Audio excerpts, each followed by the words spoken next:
FD is the only instrument in the world which is taxed on accrual basis. Land വാങ്ങി സ്ഥലം വിറ്റ ലാഭം കിട്ടിയ ലാഭത്തിൽ നിന്ന് ടാക്സ് അടയ്ക്കണം, റൈറ്റ്. സ്വർണം വാങ്ങി വിറ്റ ലാഭം കിട്ടിയ ലാഭത്തിൽ നിന്ന് ടാക്സ് അടയ്ക്കണം. ഷെയർ വാങ്ങി വിറ്റ ലാഭം ഉണ്ടെങ്കിൽ ലാഭത്തിന് ടാക്സ് അടയ്ക്കണം. FD is the only instrument where your money lying in bank, provided it's not a 1-year FD.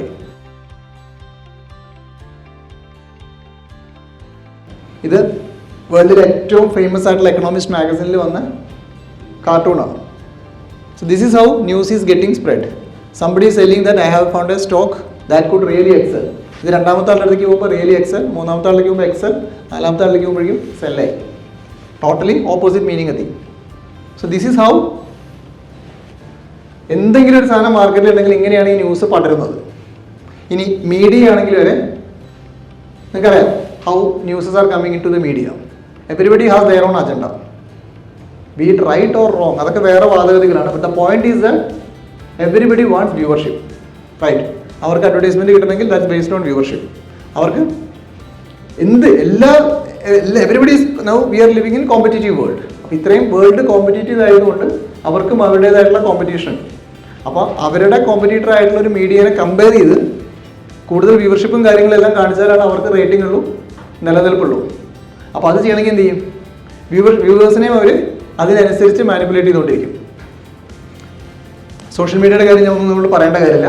So that's third one is about social media. Especially ഫിനാൻസിൽ ഇത് എന്തുകൊണ്ട് ഇമ്പോർട്ടൻ്റ് ആണെന്ന്, that's why I took a screenshot where the finance minister of the country herself came into media and telling that you need to be careful about your hard-earned money when you take any decisions, especially it's come to influencers. Right, it's totally up to you whether you want to take it or not. But even a finance minister came and said that 7 out of 10 influencers are driven by their own considerations. Promote ചെയ്യുന്നതിന് they are also getting incentives. ഈ influence media എങ്ങനെയാണ് നമ്മളെ influence ചെയ്യുന്നത്? ഒരൊറ്റ example. How many of you watch cricket here? 2, 3, so many. So if I ask you who's having better batting average in test? Rahul. Same question. Who is having better batting average in T20? Sehwag. Right. ഇങ്ങനെയാണ് നമ്മളുടെ എല്ലാവരുടെയും മനസ്സിൽ perceptions create ചെയ്യപ്പെടുന്നത്. Real fact, Rahul Dravid has better batting average across the format. This is the fact and the first one is the perception. This is how media is getting projected, അല്ലെങ്കിൽ things are getting projected in our mind. Statistics എടുത്ത് നോക്കാം, Dravid has better batting average than Sehwag across the format. പക്ഷേ ഞാൻ question എല്ലാവരോടും ചോദിക്കും, everybody says test Dravid, T20 Sehwag. ഈ ഒരു perception ഒരു എക്സാമ്പിൾ പറയാൻ വേണ്ടി ഞാൻ കാണിച്ചതേ ഉള്ളൂ. How many of you heard that equity investing is risky? How many of you heard സ്റ്റോക്കിൽ ഇൻവെസ്റ്റ് ചെയ്യുന്ന റിസ്ക് ആണ്? എത്ര പേര് കേട്ടിട്ടുണ്ട്? അല്ലേ? മോസ്റ്റ് ഓഫ് യു എല്ലാവരും കേട്ടോ. നിങ്ങൾ എഗ്രി ചെയ്താലും ഇല്ലെങ്കിൽ എല്ലാവരും കേട്ടിട്ടുണ്ട്. ഏതാ advertisement? It is subject to market risk എന്ന് പറയുന്നത്, ഇക്വിറ്റി ഇൻവെസ്റ്റ്മെന്റ് റിസ്ക് എന്ന് പറയുന്നില്ല.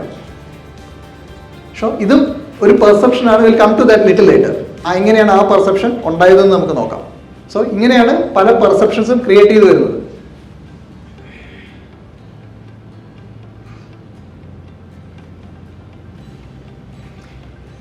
നമ്മൾ നേരത്തെ പറഞ്ഞു ഇൻഫ്ലേഷൻ 7% എന്ന് പറഞ്ഞു. ഈ ഇൻഫ്ലേഷൻ 7%, പവർ നമുക്ക് മനസ്സിലാവണമെന്നുണ്ടെങ്കിൽ നമ്മൾ ഇതിൻ്റെ വാല്യൂ, ഇതിൻ്റെ അബ്സല്യൂട്ട് വാല്യൂവിലേക്ക് മനസ്സിലാക്കണം. അതായത് 1980s 3 രൂപയ്ക്ക് കിട്ടിയിരുന്ന തിങ്സ് ഉണ്ടെങ്കിൽ വാങ്ങണമെന്നുണ്ടെങ്കിൽ ഇന്ന് നമുക്ക് 100 രൂപ വേണം. So money value has devaluated almost 30 times. In 30 years it has downward 30 times. അപ്പോൾ നെക്സ്റ്റ് 30 yearsലും this is going to be 30 times. അപ്പോൾ അന്ന് ഈ 100 രൂപയുടെ വാല്യൂ വേണമെങ്കിൽ 100 × 30 it has to be around 3000. അപ്പോൾ ഓരോ 100 രൂപയ്ക്കും പകരം 3000 rupees വേണം അന്ന് ജീവിക്കണമെന്നുണ്ടെങ്കിൽ. So this is exact reason why you need to save.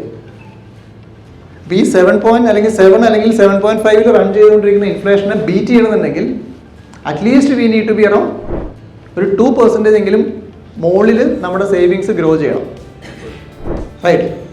Savings 2% മുകളിൽ ഗ്രോ ചെയ്താൽ നെറ്റ്വർത്ത് അപ്പോഴും ഇൻഫ്ലേഷന് താഴെയായിരിക്കും. ശരിക്കും പറഞ്ഞാൽ നെറ്റ്വർത്ത് എങ്കിലും ഒരു 2% മുകളിൽ ഗ്രോ ചെയ്താൽ നമ്മൾ ഇൻഫ്ലേഷനെ ബീറ്റ് ചെയ്ത് ഒരു ഫിനാൻഷ്യൽ ഫ്രീഡം നമുക്ക് അച്ചീവ് ചെയ്യാൻ പറ്റുമോ? All of you are agree? So how many used to invest in equity markets? Presently ഇപ്പോൾ ആരെങ്കിലും ഇൻവെസ്റ്റ് ചെയ്യാറുണ്ടോ? ആരും വാങ്ങില്ല. Nobody is in stock market. One. ആരും ഇൻവെസ്റ്റ് ചെയ്യുന്നില്ല. SIP is also investing in equity market, right?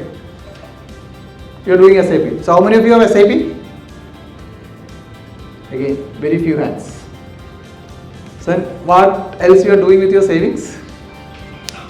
Just to get an idea, what you are doing? Any feedback on? Land. Anybody else?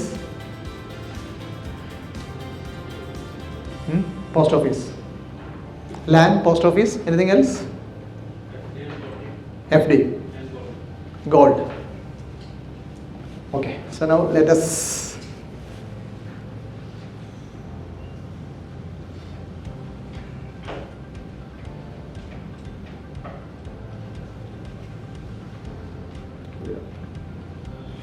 ഇതാണ് average inflation ഇന്ത്യയിൽ. ഇതാണ് average FD rate. ഇതാണ് average ഗോൾഡിൻ്റെ growth rate. ഇതാണ് average ഇക്വിറ്റിയുടെ growth rate. ഇതെല്ലാം last 40 ഇയേഴ്സിൻ്റെ average ആണ് കേട്ടോ. 1980 തൊട്ട് 2023 വരെ ഇന്ത്യയിൽ ആക്ച്വലി സംഭവിച്ചതിൻ്റെ ആവറേജ് ഡാറ്റയാണ്. So when inflation was around 7.5, bank FD has given just below 8. Gold was given around 10. Equity has given around 15. ഇതെല്ലാം പ്രീ ടാക്സ് ആണ്, പ്രീ ടാക്സ് റിട്ടേൺസ് ആണ്. നൗ ലെറ്റ് us check ഈ ഓരോ അസറ്റ് ക്ലാസ്സിലും എന്താ സംഭവിക്കുന്നത് നമുക്ക് നോക്കാം. ബാങ്കിൽ പൈസ ഇടുമ്പോൾ you will get around between 7 to 7.5% return, right? അവിടെ ഇതിനകത്ത് എത്ര പേഴ്സൻറ്റ് നമുക്ക് കിട്ടുന്നുണ്ട്? ബാങ്ക് FD ഇടുമ്പോൾ contracted rate will be around 7. But are we getting 7? അല്ലെങ്കിൽ 7-ൽ ഇത് കോമ്പൗണ്ട് ചെയ്യുന്നുണ്ടോ? ഉണ്ടോ ഇല്ലയോ? ടാക്സ് പിടിക്കും അല്ലേ? ബാങ്ക് എത്ര ഡിഡക്ട് ചെയ്യും? TDS 10%? എഗ്രി? 10%. 7-ന്റെ 10% പോയി എത്രയാണ്? 7-ന്റെ 10% 0.7, right? 7 - 0.7 6.3. So 6.3 is the compounding rate, right? 7 tax ആയിട്ട് ആ വർഷം തന്നെ പോയി. ഇനി എന്ത് ചെയ്യും? രസകരമായ വസ്തുത, ഇൻകം ടാക്സ് ഫയൽ ചെയ്യാൻ എത്ര പേരുണ്ട്? പേഴ്സണൽ ഇൻകം ടാക്സ് ചെയ്യുന്നവർ, പേഴ്സണൽ ഇൻകം ടാക്സ് ഫയൽ ചെയ്യുന്നവർ. അഗൈൻ ഓഡിറ്റർ ചോദിക്കും, ബാങ്കിൽ നിന്ന് ഇൻട്രസ്റ്റ് സ്റ്റേറ്റ്മെന്റ് ചോദിക്കും. ഇൻട്രസ്റ്റ് സ്റ്റേറ്റ്മെന്റ് കൊണ്ട് കൊടുക്കും, പുള്ളി എന്ത് ചെയ്യും? ആ ഇൻട്രസ്റ്റ് ഇൻകം എടുത്തിട്ട് നമ്മുടെ ബിസിനസ് ഇൻകത്തിന്റെ കൂടെ ആഡ് ചെയ്തിട്ട് അതിന് 30% അടയ്ക്കണം. Right or wrong? അതിനകത്ത് ബാങ്ക് പിടിച്ച 10 കഴിച്ച് ബാക്കി 20 അടയ്ക്കണം. സോ ടോട്ടൽ എത്ര ടാക്സ് ഔട്ട്ഫ്ലോ പോയി? 30. 7-ന്റെ 30% എത്രയാണ്? 2.1. 7-ൽ നിന്ന് 2.1 പോയ എത്രയാണ്? 4.9. This is the rate at which our FD is getting compounded. ഇതാണ് കോമ്പൗണ്ട് ചെയ്യുന്ന റേറ്റ്. 7 എന്നുള്ളത് നമുക്ക് കാണാൻ മാത്രം പറ്റുന്ന റേറ്റാണ്, നമുക്ക് കിട്ടുന്നില്ല. ഇനി ഇൻട്രസ്റ്റിംഗ് ഫാക്ട്, ഈ ചിലപ്പോൾ നമ്മൾ FD ഇട്ടിരിക്കുന്ന 5 വർഷത്തേക്കോ 10 വർഷത്തേക്കോ ആയിരിക്കും. അതിൻ്റെ 30% ഇന്നത്തെ ബിസിനസ് ഇൻകത്തിൽ നിന്ന് നമ്മൾ ഗവൺമെന്റിലേക്ക് കൊടുക്കുക. വെറുതെയാണോ നിങ്ങളുടെ ലിക്വിഡിറ്റി ഇല്ലാത്തത്? FD is the only instrument in the world which is taxed on accrual basis. Land വാങ്ങി സ്ഥലം വിറ്റ ലാഭം കിട്ടിയ ലാഭത്തിൽ നിന്ന് ടാക്സ് അടയ്ക്കണം, റൈറ്റ്? സ്വർണം വാങ്ങി വിറ്റ ലാഭം കിട്ടിയ ലാഭത്തിൽ നിന്ന് ടാക്സ് അടയ്ക്കണം. ഷെയർ വാങ്ങി വിറ്റ ലാഭം ഉണ്ടെങ്കിൽ ലാഭത്തിന് ടാക്സ് അടയ്ക്കണം. FD is the only instrument where your money lying in bank, provided it's not a 1-year FD. 5-year FD ആണെങ്കിൽ we will get money after 5 years. പക്ഷേ വർഷാവർഷങ്ങളിൽ ഇന്ന് നമ്മൾ ഹാർഡ് വർക്ക് ചെയ്ത് ബിസിനസ് ചെയ്ത് കിട്ടുന്ന ഇൻകത്തിൽ നിന്ന് ഓരോ വർഷവും അതിൻ്റെ ടാക്സ് നമ്മൾ ഗവൺമെന്റിലേക്ക് അടച്ചുകൊണ്ടിരിക്കുകയാണ്. അതിന് 5 വർഷം കഴിയുമ്പോൾ നമുക്കത് ബാങ്കിൽ നിന്ന് കിട്ടും. So there is a cost, right? 5 വർഷം മുമ്പ് നമ്മൾ എന്തിനൊക്കെ കൊണ്ട് അടയ്ക്കണം? ചിന്തിച്ചിട്ടുണ്ടോ? ഇതൊക്കെ ആരെങ്കിലും പറഞ്ഞു തന്നിട്ടുണ്ടോ നിങ്ങൾക്ക്? Right. Now will see second asset class gold, where your return is 10, ഗോൾഡിന് ടാക്സ് ആരും അടയ്ക്കുന്നില്ല എന്നുള്ളത് വേറെ കാര്യം. അസ്യൂമിങ് ദാറ്റ് ലീഗലി 20% ടാക്സ് അടച്ചു കഴിഞ്ഞാൽ, സോ 10% റിട്ടേൺ കിട്ടുന്നു, 20% ടാക്സ് പോയി കഴിഞ്ഞാൽ 2%. So what is the rate at which it get compounded? 8%. Whereas it is matching exactly with inflation. Gold is a commodity. Any commodity you take, either it is matching inflation or tad below inflation. No commodity in the world is consistently beating inflation. The only asset class which beat consistently inflation is only equity, which is giving you 15% return. And interestingly, what is the tax rate applicable for equity? Irrespective of your tax slab, it is 10. എത്ര invest ചെയ്ത് എത്ര കോടി കിട്ടിയാലും you need to pay 10% tax. So 15% return, reduce 10%, 1.5. So what is your post-tax return? 13.5. 13.5. If you remove inflation, 7%. What is your after real return after inflation? 6.5. Is it sufficient to create wealth? But still we don't invest, right? Because there is a perception that it is risky. If you take any asset class, ഏത് asset ആണെങ്കിലും നമ്മൾ invest ചെയ്യുന്നതിന് മുമ്പ് ഈ 4 pillars അതിൽ ഉണ്ടായിരിക്കണം. If we have these 4 pillars, it's a good investment option. So number 1 is safe and security, right? നമ്മൾ എപ്പോൾ ഇൻവെസ്റ്റ് ചെയ്താലും ഇൻവെസ്റ്റ് ചെയ്ത പൈസ തിരിച്ചു കിട്ടുക എന്നുള്ള ഇമ്പോർട്ടൻ്റ് ആണ്, റിട്ടേണിനേക്കാൾ കൂടുതൽ. Second, it has tax efficiency. ഇപ്പം നമ്മൾ കണ്ടു, ഇതാണ് tax efficiency. After tax what is the rate we are getting? ഇതാണ് നമുക്ക്, that matters to us, right?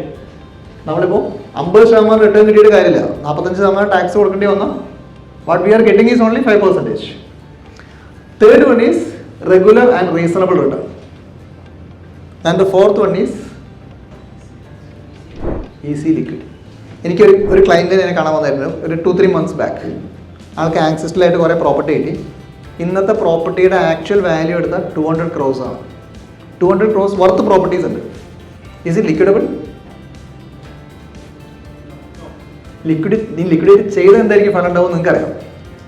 How much will be in white, how much will in black. Out of this black what we can do with the black also ഇന്നത്തെ കാലത്ത് അതും നിങ്ങൾക്കറിയാം. സോ ഈ 200 കോടിയുടെ liquidity illiquid ആയിട്ടുള്ള അസറ്റ് കെട്ടിപ്പിടിച്ചുകൊണ്ടിരിക്കുന്ന മനുഷ്യൻ ഈ സ്ട്രഗ്ലിംഗ് ഫോർ 10 lakhs. കാരണം ഇൻകം ഇല്ല, അസറ്റ്സ് ഉണ്ട്, ഇൻകം ഇല്ല. സോ അവിടെയാണ് ഇമ്പോർട്ടൻസ് ഓഫ് ലിക്വിഡിറ്റി. സോ നിങ്ങളുടെ ഉള്ള അസറ്റിൻ്റെ ഒരു 30-35% എങ്കിലും ബെയർ മിനിമം, ടോട്ടൽ അസറ്റ്സ് എടുക്കുക, മിനിമം ഒരു 35-40% എങ്കിലും ലിക്വിഡ്, ഈസി ലിക്വിഡ് ആയിട്ടുള്ള അസറ്റ്സ് അല്ലെങ്കിൽ you are going to struggle. ഇന്നായിരിക്കില്ല ചിലപ്പോൾ ഫേസ് ചെയ്യുക, കാരണം ഇന്ന് നമുക്ക് ഇൻകം ഉണ്ട്, ബിസിനസ് പ്രോഫിറ്റബിൾ ആണ്, ഇൻകം കീപ് കമ്മിങ്.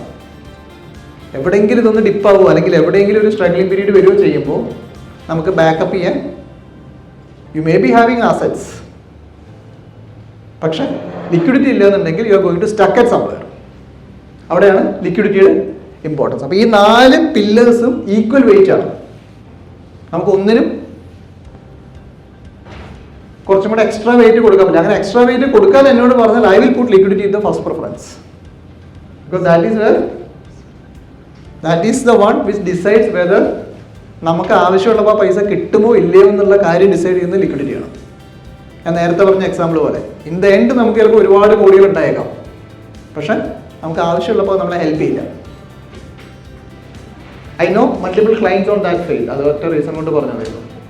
ഇതാണ് ലിക്വിഡിറ്റിയുടെ ഇമ്പോർട്ടൻസ്. ഈ ലിക്വിഡിറ്റി എമർജൻസി സിറ്റുവേഷനിലൊക്കെ വളരെ ഇമ്പോർട്ടൻ്റ് ആണ്. നമുക്ക് പലപ്പോഴും അസറ്റ്സ് ഉണ്ടാവാം, നമുക്ക് നല്ല വലിയ റെപ്യൂട്ടഡ് അല്ലെങ്കിൽ നല്ല സൊസൈറ്റിയിൽ ഭയങ്കര നിലയുള്ള ആൾക്കാരായിരിക്കാം, പക്ഷെ ഒരു എമർജൻസി സിറ്റുവേഷൻ വന്നു ഹോസ്പിറ്റലിൽ അല്ലെങ്കിൽ എനി കൈൻഡ് ഓഫ് എമർജൻസി, നമ്മൾ പലപ്പോഴും പല ആളുകളും പൈസ ചോദിക്കേണ്ടി വന്നിട്ടുള്ള സിറ്റുവേഷൻസ് നമ്മുടെ ലൈഫിൽ ഉണ്ടായിരിക്കാം. ഇതൊക്കെ ലിക്വിഡിറ്റി ഇല്ലാത്തതുകൊണ്ടും ഒരു എമർജൻസി ഫണ്ട് കയ്യിലില്ലാത്തതുകൊണ്ടുമാണ്. അതിനകത്തൊരു കോളുണ്ട്, എമർജൻസി ഫണ്ട്. എനിക്കറിയില്ല how many of you are able to fill it that column.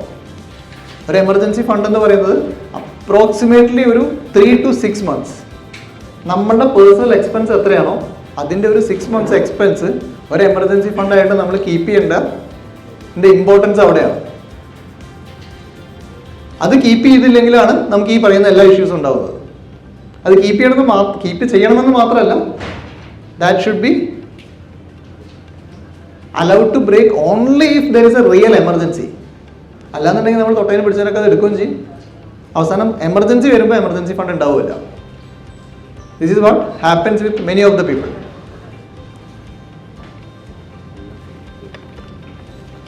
നിങ്ങൾക്ക് എല്ലാവർക്കും കഥ ഇഷ്ടമല്ലേ? നമുക്കൊരു സ്റ്റോറി പറയാം.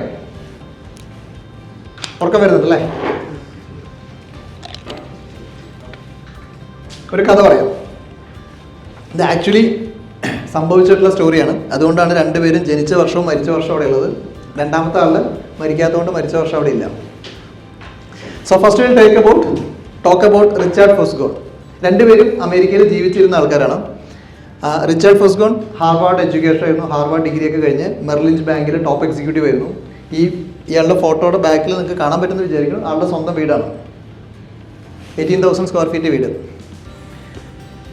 Ultimately what happened, he was also selected as a Forbes magazine 40 under 40 business leader ആയിരുന്നു. ഭയങ്കര international reputed figure ആയിരുന്നു. He retired 2000, but ultimately he had to file for bankruptcy in 2010.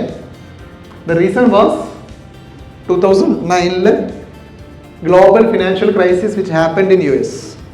നിങ്ങൾ ഒരുപാട് പേര് കേട്ടിട്ടുണ്ടാവും. ആ financial ക്രൈസിസിൽ what happened means he lost his house. He had to file for bankruptcy. നമ്മളിപ്പോൾ കണ്ട വീടില്ലേ, 18,000 square feet ഹൗസൊക്കെ ബാങ്ക് ജപ്തി ചെയ്തു. So his life style he was highly educated, he was in the top position, ജോബിലായിരുന്നു. അതുപോലെ തന്നെ ലൈഫ് സ്റ്റൈലും അത്രയും എക്സ്ട്രാവാഗന്റ് ലൈഫ് സ്റ്റൈലായിരുന്നു. So ultimately he never thought that a crisis like this will come. അപ്പോൾ അങ്ങനെ ക്രൈസിസ് വന്നപ്പോൾ he had to file for the bankruptcy. So on the other side, നമ്മൾ നേരത്തെ കണ്ടതിന് മറ്റേ ആൾ, he was a normal guy. 2014 പുള്ളി മരിക്കുന്നത് വരെ പുള്ളീനെ ആർക്കും അറിയില്ല. ആള് മരിച്ചു കഴിഞ്ഞപ്പോൾ he became so famous. Why he is so famous? He has donated $1 million to a local library where he goes and reads, and $4.8 million to a hospital where he was admitted in his final days. So both combined $6 million.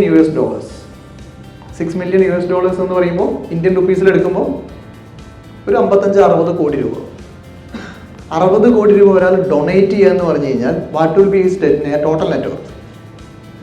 2 പിള്ളേരുള്ള അവർക്ക് ആവശ്യത്തിന് സ്വത്ത് ഭാഗം വെച്ച് നൽകിയതിന് ശേഷമാണ് ഈ donation, right? അപ്പോഴാണ് media ഇത് ശ്രദ്ധിച്ചത്. So that is where they enquire all those things. How he, കാരണം അതുവരെ പുള്ളിനെ ആർക്കും അറിയില്ല, പുള്ളിയുടെ നെയ്ബേഴ്സിനോ അല്ലെങ്കിൽ ആ ടൗണിലോ nobody knows about him. So അപ്പോൾ അവർ അന്വേഷിച്ച് പോയപ്പോഴാണ്, സോ ഈ ലൈബ്രറിക്ക് ഡൊണേറ്റ് ചെയ്തെന്ന് നിങ്ങൾക്ക് മനസ്സിലായിട്ടുണ്ടാവും. He was a person who is an voracious reader. Through his reading habits Warren Buffett, Charlie Munger അങ്ങനെയുള്ള വേൾഡിലെ ഗ്രേറ്റസ്റ്റ് ഇൻവെസ്റ്റേഴ്സിനെ കുറിച്ച് ഈ ആൾ മനസ്സിലാക്കി. So he also started investing. So he invested in small blue chip companies and mutual funds. So over a period of time, he was waited patiently 30-40 years. He created a massive net worth. Right. So this is an example of how a person has managed his money. Well educated, top executive. Here, a normal person, average person, but he managed it. So it has nothing to do with your intelligence. Money management is more psychological. How patient you are, how smart you are, that decides your success than your intelligence.